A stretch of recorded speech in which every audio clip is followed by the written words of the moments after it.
Meaning of escalator. Escalator. Escalator. Escalator. Escalator.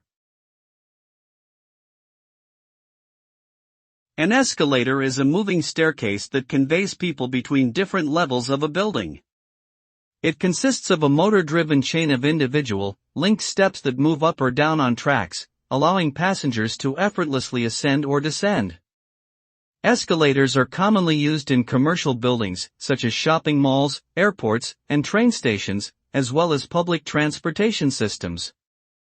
They offer a faster and more convenient alternative to elevators and stairs, making it easier for people to move around in crowded areas or with heavy luggage.